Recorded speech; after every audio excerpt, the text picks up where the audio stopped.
नितिन गडकरी के खिलाफ दिल्ली से बड़ी साजिश हो रही है।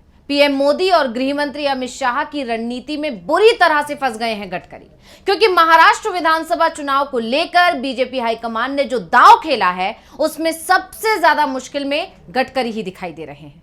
अगर बीजेपी का दांव सफल होता है तो इसका पूरा श्रेय हाईकमान ले जाएगा, और अगर फेल हुआ तो हार का ठीकरा गडकरी के सिर फोड़ दिया जाएगा। कैसे मोदी शाह की रणनीति में उलझ गए हैं गडकरी, इसी को लेकर हम करेंगे अपनी स्पेशल रिपोर्ट में चर्चा। नमस्कार, मैं हूं अंशिता। नितिन गडकरी ऐसे नेता हैं जो अपनी बात खुलकर बोलते हैं, और इसी के चलते गडकरी के दोस्त विरोधी दल में ज्यादा हैं तो दुश्मन उनकी खुद की पार्टी में ज्यादा हैं। गडकरी की खरी खरी उन पर भी भारी पड़ती रही है। बीजेपी की केंद्रीय चुनाव समिति और संसदीय दल से इसी के चलते गडकरी को बाहर किया गया था। गडकरी बीजेपी के अकेले ऐसे पूर्व अध्यक्ष हैं जो सक्रिय राजनीति में होते हुए भी बीजेपी संसदीय दल में नहीं है। नहीं तो बीजेपी की स्थापना के बाद से अभी तक ऐसा कोई भी मौका नहीं आया है जब बीजेपी संसदीय दल का पार्टी का पूर्व अध्यक्ष जो सक्रिय राजनीति में हो और उसे संसदीय दल में जगह ना मिली हो। गडकरी को संसदीय दल से हटाने की मुख्य वजह पीएम मोदी की नाराजगी को ही माना गया था। कहा गया था कि गडकरी के बयानों के चलते कई बार पीएम मोदी ही मुश्किल में फंस जाते हैं, क्योंकि जो सच है गडकरी वो कह जाते हैं।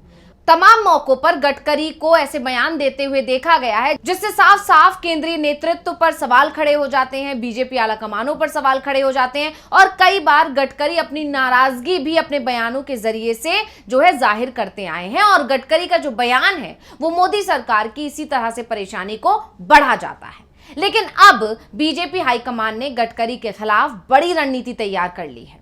दरअसल गडकरी को महाराष्ट्र विधानसभा चुनाव के लिए प्रचार अभियान का नेतृत्व सौंप दिया गया है, और सबसे बड़ी बात तो यह है कि गडकरी के सिर यह जिम्मेदारी तो डाल दी गई है, लेकिन उन्हें ताकत बिल्कुल भी नहीं दी गई है।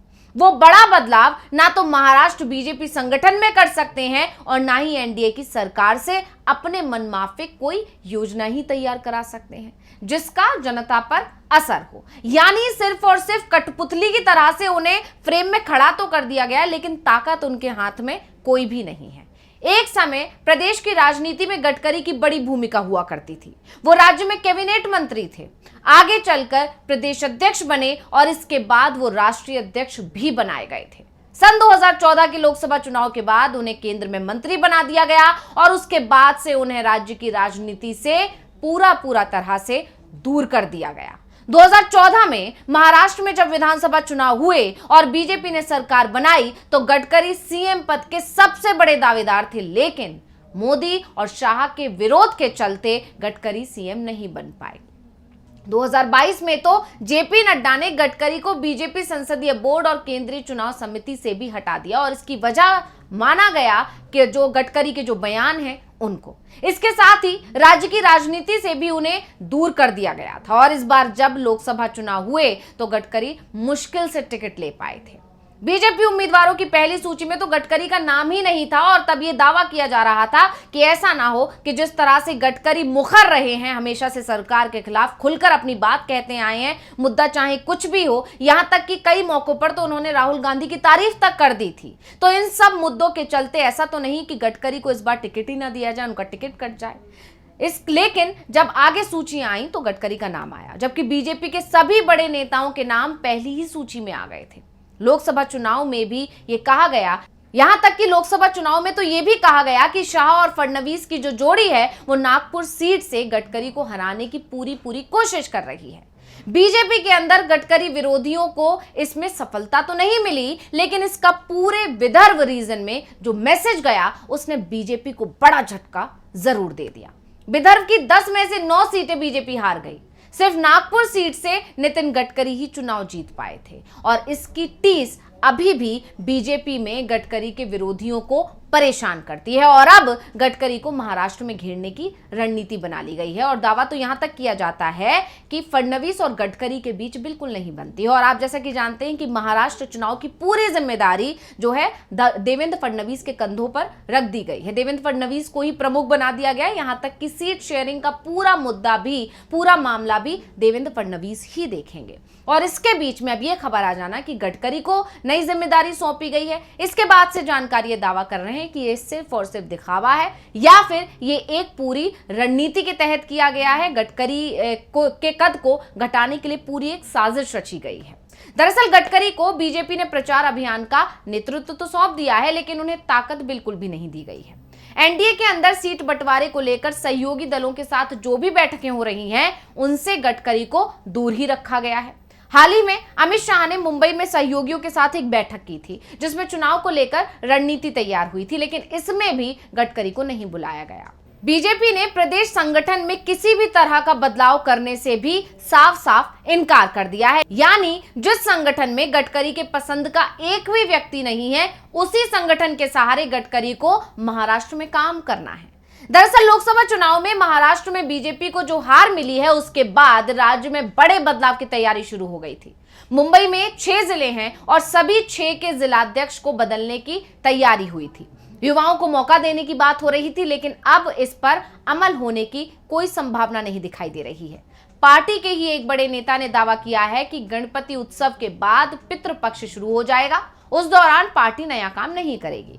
पितृपक्ष खत्म होने के बाद नवरात्रि शुरू हो जाएगी, तब तक तो विधानसभा चुनाव प्रक्रिया शुरू हो जाएगी। यानी चुनाव से ऐन पहले पार्टी किसी को हटाने का जोखिम मोल नहीं लेगी, ये बात सभी जानते हैं। और चुनाव के ठीक समय अगर संगठन में बड़ा बदलाव किया जाता है, तो जिसे संगठन की कमान सौंपी जाएगी, उसके पास काम करने का समय ही नहीं होगा। ऐसे में चुनाव परिणाम के प्रति उसे जवाबदेह भी नहीं माना जा सकता। तो ऐसी स्थिति में पार्टी जैसी चल रही है वैसी चलने दो की रणनीति पर काम करेगी। ऐसे में बीजेपी के अंदर से ही आवाज उठ रही है कि पार्टी का अनुशासन कहां चला गया है। अब बीजेपी के अंदर से ही आवाज उठ रही है कि लोकसभा चुनाव में जिन लोगों के चलते हार मिली, उनके कंधों पर फिर से जिम्मेदारी क्यों डाली जा रही है। चेहरा भले ही नितिन गडकरी को बना दिया गया है, लेकिन काम तो उन लोगों से ही कराया जा रहा है जो बुरी तरह से हारे हुए हैं। ऐसा पहली बार हो रहा है कि मंच की शोभा बढ़ाने वाले निकम्मे पदाधिकारियों के दम पर पार्टी विधानसभा चुनाव मैदान में उतर रही है। ऐसे में आप ये उम्मीद कैसे रख सकते हैं कि निकम्मों के दम पर पार्टी विधानसभा चुनाव में बाजी मारेगी। पार्टी के नेताओं का ही कहना है कि संगठन में थके हारे लोगों को हटाकर नए युवा चेहरों को अवसर देना चाहिए था, जिससे पूरे जोश के साथ वो चुनाव मैदान में उतरते। ऐसे में अनुमान लगाया जा सकता है कि आने वाले चुनाव में क्या नतीजे होंगे। फिलहाल पार्टी मुंबई व प्रदेश बीजेपी में बड़े बदलाव करने के लिए मूड में नहीं है।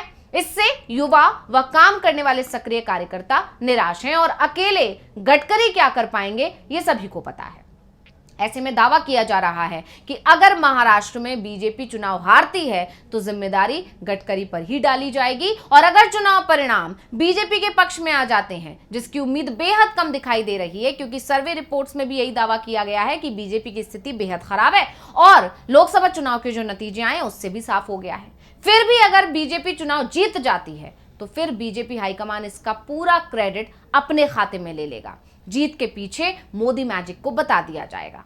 यानी जो बीजेपी पहले से ही भांप चुकी है कि इस बार बीजेपी की स्थिति महाराष्ट्र में बेहद कमजोर है, दूसरी तरफ एमबीए बहुत ज्यादा मजबूत है। इसके अलावा बीजेपी के जो सहयोगी दल हैं यानी कि एनडीए, उसमें भी उठापटक मची हुई है। कभी भी हो सकता है कि अजीत पवार भी अलग हो जाएं और शिंदे भी अलग हो जाएं। तो ऐसी जो उथल पुथल की स्थिति बनी हुई है, यानी कमजोर जो स्थिति एनडीए की बनी हुई है, बीजेपी भी सिर्फ ये सोच पा रही है कि 100 का आंकड़ा भी छू ले, जबकि पुराने जितने भी विधानसभा चुनाव से पहले हुए हैं उसमें बीजेपी सबसे बड़ी पार्टी बनकर ही उभरती आई है। और इस बार देवेंद्र फडणवीस ये कह रहे हैं कि 100 का आंकड़ा भी हम छू लें, इस तरह का जो है अपने कार्यकर्ताओं को संदेश दे रहे हैं। तो इससे ये साफ है कि बीजेपी पहले ही मानकर चल रही है कि महाराष्ट्र में उसकी हालत खराब है, इसलिए कहीं ना कहीं नितिन गडकरी को आगे किया गया है, जिससे अगर महाराष्ट्र में बीजेपी हार जाती है, एनडीए हार जाता है, तो इसका पूरा ठीकरा जो है नितिन गडकरी के कंधों पर डाल दिया जाएगा, फोड़ दिया जाएगा और नितिन गडकरी की छवि को कहीं ना कहीं